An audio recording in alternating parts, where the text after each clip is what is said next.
할렐루야. 날씨 추운데도 이렇게 여러분들이 건강한 모습으로 예배에 참여한 여러분들을 주님이 기뻐하시고, 이 마지막 주일 예배에 참여한 여러분들에게 하나님이 특별한 은혜 주시기를 축원합니다. 오늘 본문은 누가복음 13장 6절에서 9절의 말씀입니다. 한 사람이 포도밭을 이끌고 포도나무를 심었는데 3년 동안 포도 열매를 찾아왔지만 거두지 못했습니다.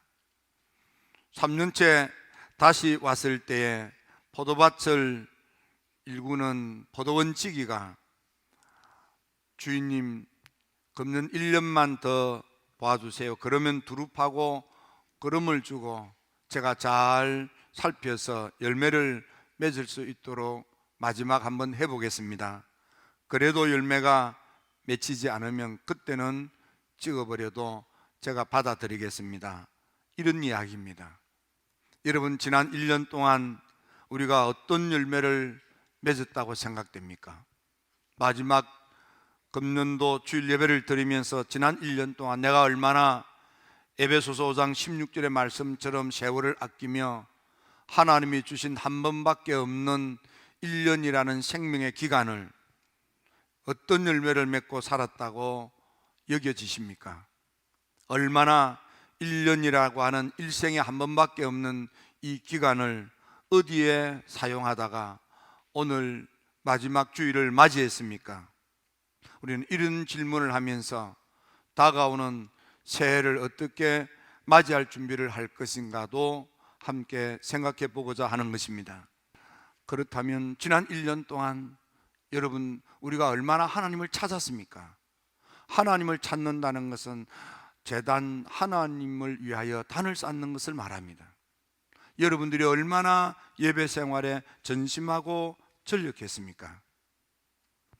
믿음의 조상 아브라함은 하나님을 위하여 단을 쌓을 때마다 하나님께서 가난의 문제도, 기근의 문제도, 가뭄의 문제도, 궁핍의 문제도 해결해 주시고, 그래서 노년의 창세기 24장 1절에 보니까 그가 하는 모든 범사에 매사에 하는 일마다 하나님께서 잘되게 하시고 좋은 결과를 낳게 하시고 형통이라는 복을 주셨습니다. 여러분들은 아벨입니까? 가인입니까? 아벨은 예배에 실패했습니다. 가인은 예배에 실패했습니다. 아벨은 예배에 성공했습니다. 여러분들은 지금 지난 1년 동안 어떤 예배를 드렸습니까?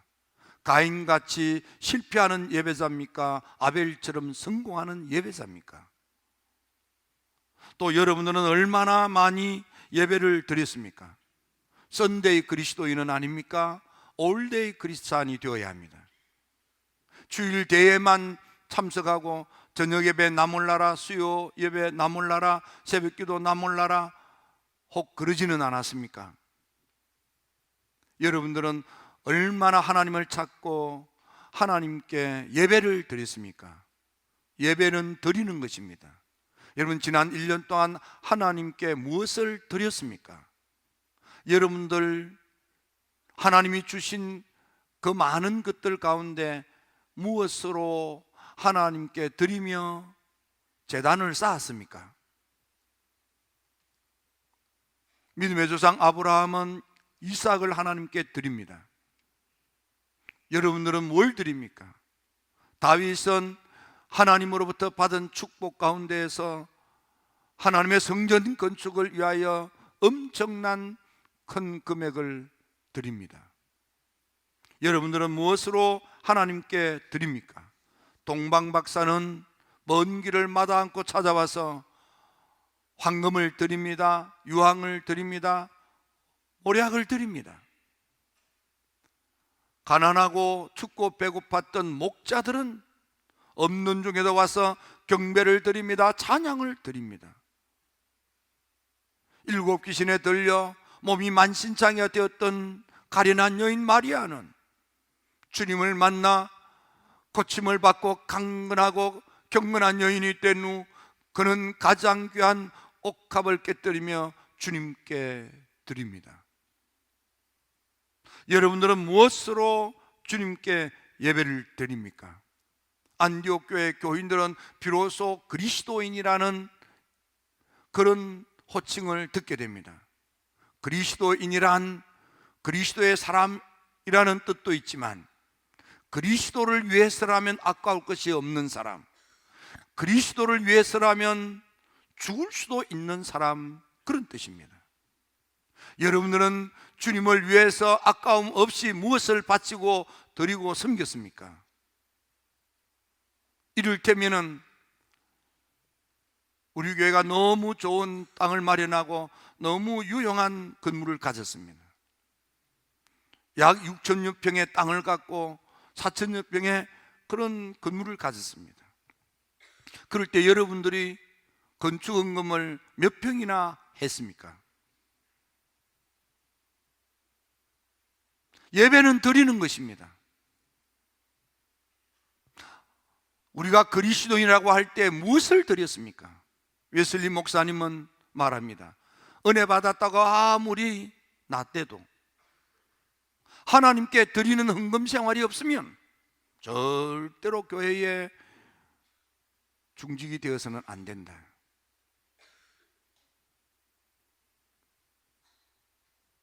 지난 1년 동안 여러분들 몇 번이나 예배를 드리고 무엇을 하나님께 바치고 드렸습니까? 두 번째, 여러분들 얼마나 주님께 믿음으로 매달리며 천국문을 두드리며 열정적으로 기도했습니까? 얼마나 기도하여 응답받고 문제의 실마리가 풀리기 시작하고 응답천사로 인해서 기적같이 삶의 문제가 해결되고 복된 삶이 열려졌습니까? 천국 문을 열어달라고, 축복의 문을 열어달라고, 인생의 문을 열어달라고, 사업의 문을 열어달라고, 건강의 문을 열어달라고, 은혜의 문을 열어달라고, 능력의 문을 열어달라고 얼마나 두드렸습니까? 그리고 얼마나 많은 중보 기도를 했습니까? 처음 교회, 다락방 교회, 예루살렘 교회, 초대교회, 사도행전의 교회, 하나님께 시금을 전폐하고 매달려 기도했더니 성령 충만한 은혜를 받고 방언이 터지고 임재를 경험하며 하나님을 찬미하는 믿음 좋은 사람, 성품이 좋아 주변 사람들로부터 칭찬과 칭송이 자자한 사람이 되었습니다. 여러분들은 어떤 사람입니까? 다니엘은 포로로 잡혀갔지만 히데겔 강가에서 매달려 기도하여 응답으로 인해서 임재를 경험하고 왕이 달라져도, 왕조가 변해도, 제국이 변해도 총리로 중임하는 큰 인물이요 인재가 되었습니다. 히스기야는 죽을 병에 걸렸습니다. 그러나 눈물 흘리며 하나님께 매달려 기도할 때 그 눈물을 보시고 그 기도를 들으시고 하나님께서 죽을 병에서 고쳐 장수하게 했을 뿐만 아니라 도선까지도 하나님이 지켜 보호했습니다. 기도에 성공한 것입니다. 기도 응답으로 문제가 해결이 되고 축복을 받아 누리게 된 것입니다. 여리고성에 거지 아버지 밑에 거지로 살고 있는 앞을 보지 못하는 소경 바디메오가 있었습니다. 예수님 오신다는 이야기를 듣고 다윗의 자손 예수의 나를 불쌍히 여기소서 고래고래 소리를 지르자 주변 사람들이 귀창 떨어지겠다, 조용하라 욱박지렸습니다. 사람들이 뭐라고 하든지 하나님께 매달려 울부짖었습니다. 지나가는 주님께서 발걸음을 멈추고 소경 거지를 불렀습니다. 눈을 뜨게 했습니다. 밝은 세상을 살게 됩니다. 거지 인생에서 제자 인생으로 응답받고 복된 삶을 살게 되었습니다. 여러분, 지난 1년 동안 얼마나 하나님께 믿고 기도하고 응답으로 여러분의 삶의 문제를 해결받고 복된 삶을 살았습니까? 사도 베드로는 베드로전서 4장 7절에 만물의 마지막이 가까웠으니 그러므로 너희는 정신 차리고 근신하며 기도해라 그랬습니다. 마지막 때가 다가올수록 우리가 힘써야 될 것은 기도해야 될 일입니다. 1734년, 1735년 웨슬리 목사님은 하나님께서 우리한테 은혜를 주시는 다양한 방법들이 있지만 가장 많이 하나님께서 은혜를 쏟아부어 주시고 퍼부어 주시는 것은 기도라 그랬습니다. 그 기도도 통성기도다 그랬습니다. 그리고 새벽기도라 했습니다. 웨슬리 목사님은 기도하지 않는 사람은, 특히 새벽기도를 하지 않는 사람은 타락하지 아니하였다, 아니할 수 없다고도 했습니다. 감리교도는, 감리교라고 하는 지붕 안에 있는 사람들은 학생이라 할지라도 반드시 새벽에 기상하여 하나님께 기도하라고 그랬습니다. 여러분, 지난 1년 동안 여러분의 기도 생활이 어떠했습니까? 기도 생활을 쫙 모아서 놓으면 그 기도 생활이 몇 시간이나 되겠습니까? 사무엘은 기도하지 않는 것을 죄로 여기면서 기도했습니다. 웨슬리 목사님의 목회 방법은 기도입니다. 기도, 통성기도입니다. 새벽기도입니다. 여러분, 우리가 감리교라고 하는 교회 안에 있습니다. 웨슬리 목사님이 담임 목사님이라고 가정하면 여러분 새벽기도 하셔야 됩니다. 기도할 때 통성으로 기도해야 됩니다. 그래서 은혜를 충만히 받으셔야만 하는 것입니다. 1747년 네 번째 감리교 총회를 할 때 예수님을 만나 예수님의 제자가 되어 예수님께 보고 배우며 따랐던 제자들도 그들의 믿음이 부족했다. 근데 그들이 오순절 성령 충만한 은혜를 받고 비로소 제자가 위대한 사도가 되는 능력자가 되었다. 온전한 사도가 된 것은 성령 충만한 은혜를 경험했고, 그 성령 충만한 은혜는 부르짖어 기도하는 데 있었다 이 말이에요. 여러분, 감리교 운동은, 감리교 신앙생활은 부르짖어 기도해서 은혜를 충만히 받는 데 있습니다. 다음 주 모두가 새벽 기도에 참여하여 하늘 문을 두드리십시오. 은혜 문을 두드리시고, 축복의 문을 두드리시고, 사업의 문을 두드리시고, 대문을 여십시오. 재정의 문을 여십시오. 인생의 문들이 열릴지어다.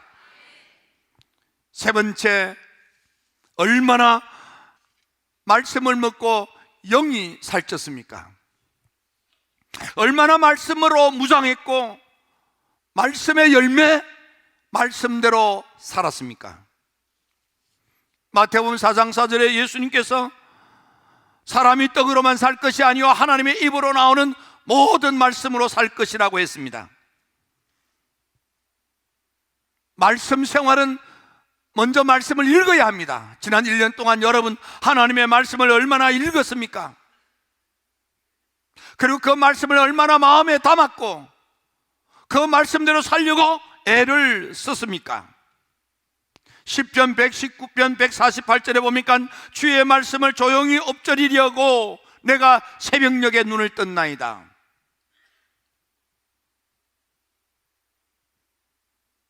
여기 주의 말씀을 엎드리려고 라는 것은 주의 말씀을 읽고 입에 담고 반복해서 흥얼거리려고, 그런 뜻입니다.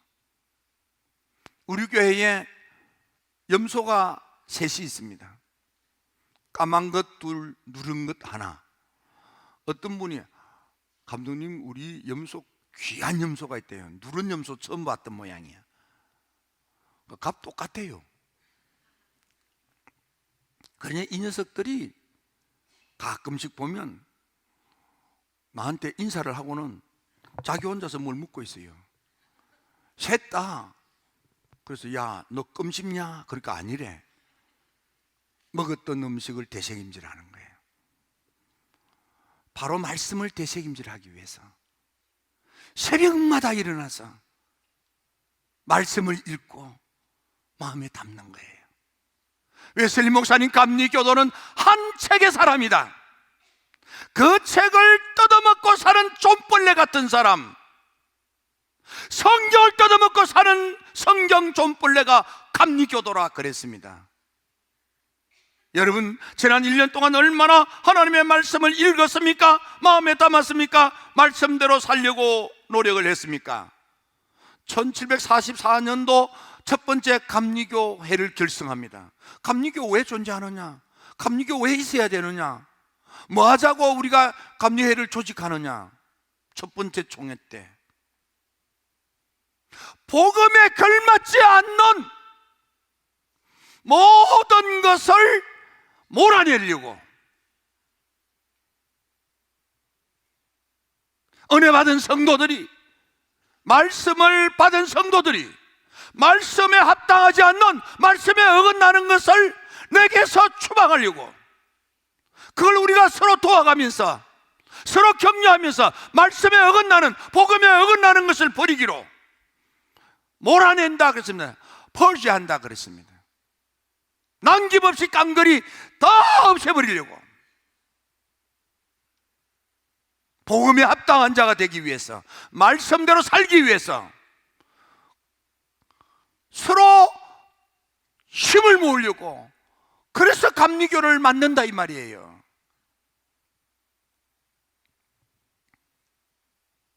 여러분, 이게 감리교 정신이에요. 얼마나 하나님의 말씀대로 살려고 노력을 했습니까?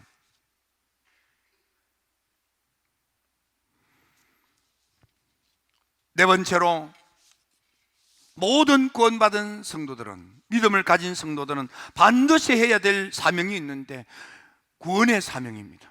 지난 1년 동안 여러분 얼마나 구원의 열매를 맺었습니까? 웨슬리 목사님은 나 자신의 구원의 열매, 내가 예수님을 제대로 믿고 구원을 받는 것, 그리고 나로 인하여 내 주변에 있는 많은 사람들이 구원을 받을 수 있도록 얼마나 헌신하고 도우며 섬겼는가. 나의 영혼 구원과 다른 사람의 영혼 구원을 위하여 연합하고 연대하고 협력하려고 감리교회를 결성한다 그랬습니다. 더 잘 믿으려고, 다른 사람들이 더 잘 믿도록 하기 위해서 감리교를 만드는 거예요. 여러분, 모든 은혜 받은 감리교도는 반드시 구원이라는 열매를 맺어야 됩니다. 웨슬리 목사님은 자기 동생 찰스 목사님한테, 동생아, 너나 나나 우리 감리교도는 하나같이 본업이 있다, 직업이 있다, 생업이 있다, 듀티가 있고 잡이 있고 웍스가 있는데, 그건 영혼을 구원하는 거라요. 영혼 구원 외에는 다른 데는 관심이 없는 그런 사람들이 모인 게 감리교다. 영혼 구원 외에는 다른 데는 관심이 없는 사람들, 그 사람들이 모여서 결성하는 게 그게 감리교다 이 말이에요. 여러분, 지난 1년 동안 얼마나 많은 자신의 영적인 성장을 위해서 노력했으며, 그래서 성숙의 열매를 맺었는가, 그리고 나로 인해서 얼마나 영혼 구원을 맺는 전도의 열매가 있는가. 불행하게도 우리는 얼마나 많은 주님 앞에서 부끄럽고 수치스러운지, 내일부터 시작되는 집회를 통해서 새롭게 은혜를 받고, 우리 힐탑의 성도들이 마지막 시대에 가정 감리교도다운 구원의 탑에 우뚝 서서 하나님의 자녀로서의 영적인 성숙함으로 열매를 주렁주렁 맺어 하나님께는 영광을 돌리고 이 땅을 복음화하는 여러분들이 되시기를 주의 이름으로 축원합니다. 내일부터 시작되는 집회에 다 참석을 합시다. 혹 날씨가 추워서 참석하기가 어렵다고 생각되시는 분은 굳이 집에 가지 마시고 저랑 같이 교회에 머물러 있으십시오. 옆 사람하고 인사합시다. 다 참석합시다. 이번 집회는 정말 모든 것을 포기하고 진짜로 은혜 받기 위해서 준비했습니다. 다 참석해서 하나님 앞에서 청산할 것 청산하고 은혜로 충만히 무장하고 신년도는 축복의 열매가 주렁주렁 맺히는 그런 한 해가 되었으면 좋겠습니다. 기도드립니다.